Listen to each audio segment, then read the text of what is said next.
You've seen the well-to-do up and down Park Avenue on that famous thoroughfare.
Lee Marcus.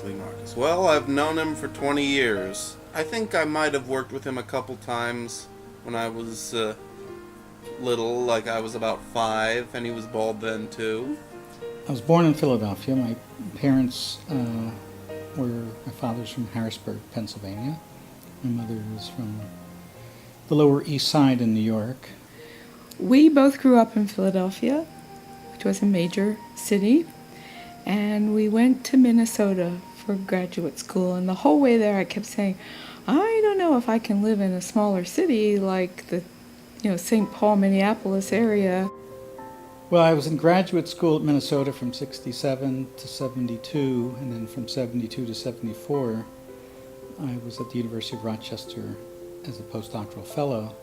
And then we went to Rochester, New York, which was smaller again.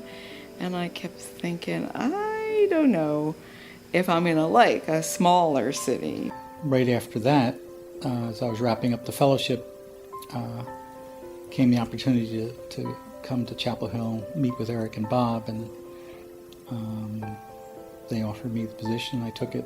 So he brought me here, and I kept looking for the rest of the place. For most people, when they take a position, they know that it's going to be the first of maybe 2 or 3, that there'll be at least 1 or 2 moves. And there's just never been a reason to move. Not to mention no one's ever tried to recruit me. Lee had the perfect job for himself, that it was at once rewarding, that his skills fit it, and it was a job that offered him a lot of flexibility so that his interests could kind of become part of the job. And then I would hear feedback from families about how much he had meant to them and how important he was in their lives. And I thought, well, of course you don't leave something like that. Well, the first time I met Lee was when I actually had first arrived here, and he was giving a talk on his dissertation, and my advisor encouraged me to go, and so I did. And Lee and I remember that there was a very small crowd there. As the story has evolved, it was only he and me, but there might have been one or two other people. But I think that made us bond initially, because it was hard for him not to like somebody who would sit and listen to his whole dissertation while nobody else was in the room. And it was hard for me not to like him because I sat in that dissertation and listened to his talk with nobody else in the room. The thing about Lee that I thought was really neat, I mean, he could talk to parents and be reassuring, comforting, but also he always was able to talk to Alex, talk to the kids. I mean, he always was able to reach people at sort of the level they need to be. That is such a good point, and that he seemed to always, and still does, that he really liked the kid, you know, and Right. really Enjoyed did him, not, yeah. and really, you know, never flinched, you know, if the kid did something outrageous, which they always did, even to this day. I think there are a handful of programs that I was a part of initiating that I feel really good about. The Mothers Group clearly was at the top of the list of programs because we hadn't, I don't think there had been anything in the program quite like it prior to that group being started. There always was the Autism Society, opportunities for parents to get together and talk, and other kinds of events, but there wasn't really a group which had this kind of emphasis or focus where the goal was support. It's not group therapy, but it did require, I think, someone in charge who knew something about groups and knew something about all the issues that would come up. My first mother's group was amazing because for the very first time I felt that I was not alone. I was not the only mother in the world or in the planet that has a son with autism and had to confront the diagnosis and, you know, have a big question marks about the future. He always left you wanting more. That's really true. That's really his personality. One of the really nice side benefits about moving to Chapel Hill, and one that I hadn't expected, was the Mothers Group, and I think that was my favorite thing with Lee. And I think it was his favorite thing at the time, self-serving or not. It was, and it included not only people from Chapel Hill in those days, but also everyone from Wake. So all the mothers came, and the camaraderie was wonderful because it was a relief. There were tears and there was serious discussions, but there was also the day that Maddie would do our beauty lesson and she would exfoliate Lee's skin, etc., etc. And he was such a good sport about it.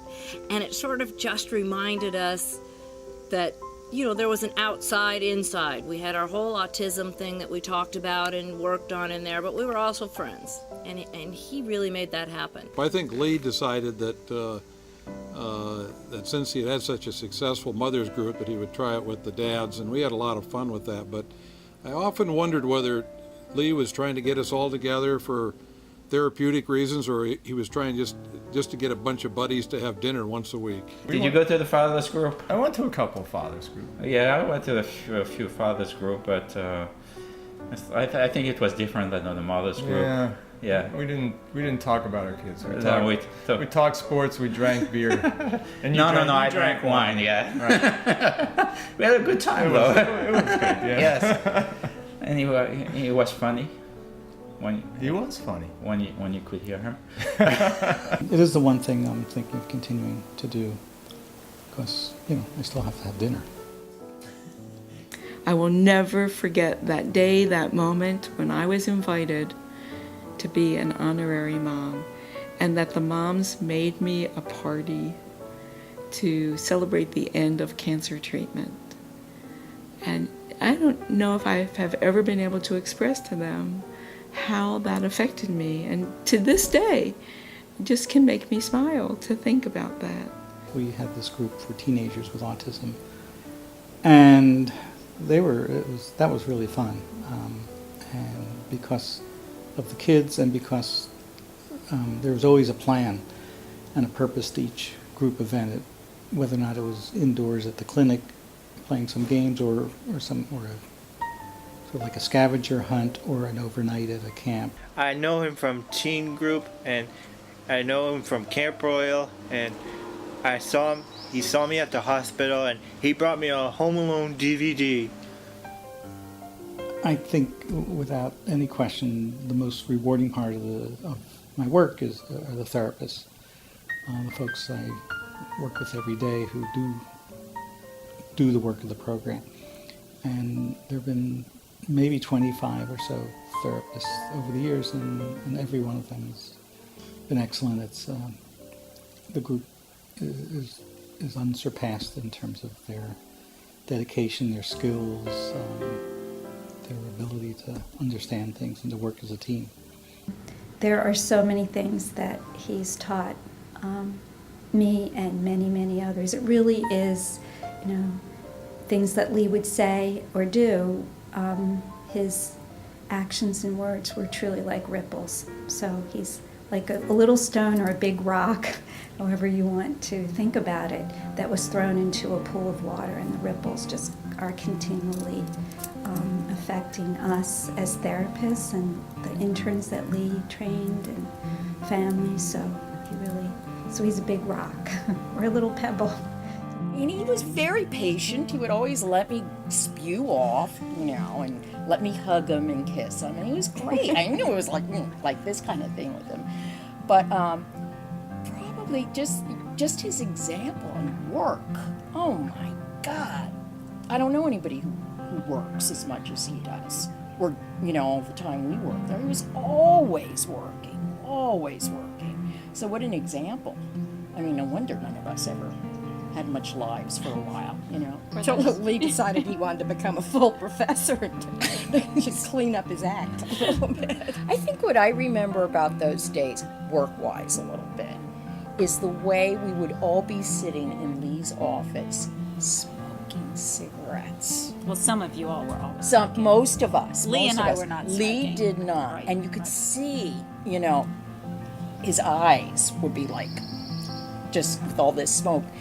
He never said a word to us. Never said a word. He treated us so wonderfully and taught us so much, and then brought, specifically Kay, Nadine, and myself together as lifelong friends, and that's pretty invaluable. I've never enjoyed a job as much as that one, and never had a better boss. I'm so afraid that I'll start crying, and I don't know what would be wrong with Lee seeing me cry, because he certainly would just make him very uncomfortable. He still maintains, I don't know how hard he works on it, I don't think he works on it at all, his childlike quality of wonderment and fascination with lots of things. I was applying for the TEACCH internship in 1994, and I came for an interview to the clinic and met with Lee, and we spent most of the interview talking about UNC basketball as opposed to my qualifications for the position. So I felt like he seemed pretty comfortable with me, and I was pretty comfortable with him. But that was my first meeting with Lee. TEACCH has had an outstanding internship program. Some of the leaders in the field of autism across the country are former interns. Oh, the interns. I am sure, as a matter of fact, they know how fortunate they were to land at that doorstep. I had the idea that it might be fun to bring together interns and other trainees, not just psychology interns, but any grad students who were trainees at our clinic, bring them together for lunch during the May conference, because many come back from the May conference. There are a number who are still in the area, some who work in the program. So every year we get somewhere between 15 and 20 interns for lunch on that Friday, and it's fun. They sort of exchange stories and talk about sort of what they're doing, what their experiences were. It's a rewarding time for everyone.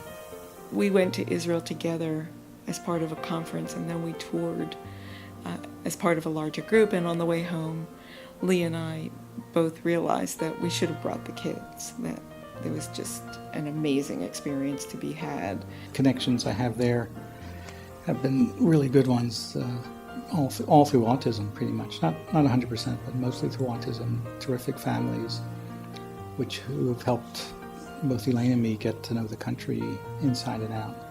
Just about when we got home, Lee started arranging his sabbatical and literally arranged everything. It's not like most people get invited to go to a place, but he invited himself and then had to arrange it all. And that started an alliance, a work alliance with some wonderful people. One story I always remember was when Lee was leaving on his sabbatical, and he and Eric Schopler and I were discussing how we were going to fill in while he was gone. And we had a general conversation, and then Lee promised to go back to the Chapel Hill Center and think about it and write down all the things that he does on a weekly basis that are important. And so the next day we got a memo back from Lee with a blank sheet of paper. Every year since 1982, Masami Sasaki, Dr. Sasaki, who's a very close colleague and friend of Dr. Schopler's, has been bringing a group of mental health professionals on a tour, sort of a TEACCH tour. And they have a very busy schedule where they are given lectures and see programs, and then there are some social events. And I had the chance to speak on the Chapel Hill TEACCH Center structure and programs, and so I reviewed what we do and all aspects of it, and also used it as a chance just to talk a little bit about the field of autism and some of the thoughts I had. They're such a almost an ideal audience. They're very motivated. They're very attentive. They have great respect for our program. And I actually like being forced to choose my words carefully in giving lectures, because since about 50% of the time is spent in the translating, that means in an hour I'm giving 30 minutes worth of information. I wouldn't mind doing that all the time, everywhere, having to have stuff translated for me, even if it's all in English. But I must say, I didn't mind being a celebrity for 5 minutes. Thank you. And I hope the rest of your trip goes well. Yeah. And then next time we play golf. Okay. We see him like a Prince Charming of TEACCH program, because he's always charming. Okay, let's put retirement in quotes, because I think Lee can say the word and spell the word. He could probably even read you the definition, but I don't think he can live the word. So for Lee, retirement, I think, is going to be more of the same, probably with an emphasis on the parts of the job that he likes the best.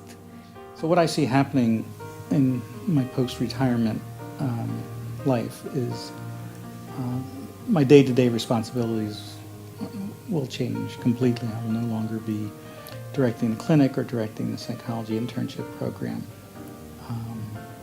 And so I'll be giving up those administrative responsibilities, and I'll be moving more into sort of a general consulting role with the program. It's too bad you're retiring, but I mean, you have done some wonderful work, and you've been, very helpful and very friendly and just very nice to be around, and someone, you can trust, basically. And I think all of us who have worked with you over the years are deeply grateful for that. We just really appreciate everything he's done for us, and that he personifies the TEACCH program for us. And whether it be advice that he's given us, specific information, or just being there, it's really meant the world to our family, and I think to the overall community. It feels very odd to have Lee leave, and I've never known the TEACCH program without him there, so that's going to feel very strange. And the program's going to miss him. There's just a lot that he contributes. He's in many ways the spirit of TEACCH, and he is the one who, by his example, shows collaboration and support and cooperation. And it's one thing to articulate that, as Eric Schopfer always did very eloquently, but Lee lived it, and that will be missed. But fortunately, he was also a great teacher, and he lived it and he passed it on to others, and many of those who he passed it on to are still there. So Lee will still be there in spirit, and he'll be there in the students he taught, but he had a special talent that we're going to miss, there's no doubt about it. Lee, I would like to congratulate you on your retirement, but you are too young. Lee, I know you still have season tickets, so keep me in mind. First of all, it's not a parting because we have lots of plans for him, and lots of people have lots of plans for him, so it's the beginning of another chapter. So it's very exciting. I'm excited for him. I'm excited for the rest of us as he takes us along on his new adventure. But all I would say maybe is shalom, lehitrod, and toda rabah. After all these years, I want to tell Lee that I really appreciate everything that he's done for our family. And I wish him a happy and a healthy and a long retirement. And I hope his golf game gets better. I drink to Lee. I think if I were going to tell Lee one thing in front of everybody, it's that I'm extremely proud of him, that I think he's made really good decisions about his work life and our lives, our personal lives all along. And I'm just looking forward to what comes next. I don't want to try to define it because I don't know what it will be, but I'm looking forward to more time together. Now that you're retired, yes, we'll meet you for coffee at 10 o'clock at Joe's Coffee. Cup of Joe's Coffee. Absolutely, that is a Old brilliant Mother's idea, Group. and that is what we pledged And we'll today. talk about behavior management anytime you want. Lee Marcus is an inspiration, and you know, when we look at Lee Marcus, we have to say, "Hooray, hooray!" And then we have to sing that song, you know, freedom, freedom.